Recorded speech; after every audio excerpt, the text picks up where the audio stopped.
আমার জন্য আমি মনে করি সাংবাদিকতা সুরক্ষা আইন এটা আমার জন্য করা পসিবল। এটা 1 মাস 2 মাসের বিষয় না। যদি আমি কালকেও নেমে যাই, আমি কাজটা শুরু করে দিয়ে গেছি এবং আমার কনসালটেশনগুলো চলতেছে, এটা হয়ে যাবে। এটা আমি চাই এই সরকারের মধ্যে এই সরকারের সময়ের সীমার মধ্যে হবে এবং হয়তো কামাল ভাইরা যে প্রস্তাব দিচ্ছে এটা থেকে কিছুটা আলাদা হবে, কিছু কম বেশ হবে। এটা কোনো আমি মনে করি ওনাদের কোনো আপত্তি আছে। ওনারাও একটা কনসালটেশনের ভিতর দিয়ে এখানে আসছেন। আমরা তারপরে একটা ওয়াইডার কনসালটেশনের জন্য একটু আগে স্যার আমাকে বললেন যে আপনারা আমাকেও পাঠান। আমি বলছি স্যার আপনি আমাকে মেসেজ করেন কাকে কাকে পাঠাইতে হবে, আমি পাঠাই দিচ্ছি।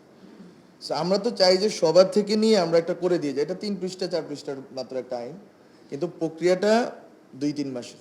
তো আমার কাছে 2-3 মাস হয়তো নাই, কিন্তু আমরা শুরু করে দিয়ে যাব, 2-3 মাসের ভিতরে এটা হয়ে যাবে। এটা অন্তত হবে। সাংবাদিকতা সুরক্ষা আইনটা যে কোনো মূল্যে আমরা করব। মজুরির বিষয়টা আমাদেরকে সলভ করতে হবে যদি এই সময়ের ভিতরে করতে চাই। আমি আলাদাভাবে এখন সিলিংটা ঠিক করলে আমাকে আইন তো বিধিবিধান সংযুক্ত মানে সংশোধন করতে হবে। এটা আমি আলাদাভাবে যেতে পারবো না, এত ইমার্জেন্সি।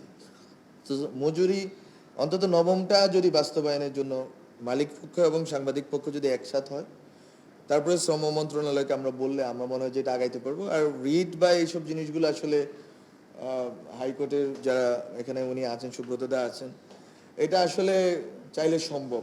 এটা যদি হাইকোর্টে আমি অ্যাটর্নি জেনারেলকে বলছি, ওনারা যদি চান যে এটাকে দ্রুত, কারণ এটা টাইম শুনানি হচ্ছে না অনেক, না না প্রত্যাহার করানো উচিত না, কিন্তু শুনানিটা হইলে সম্ভব, কিন্তু শুনানিই হচ্ছে না, মানে বারবার টাইম পিছানো হয়।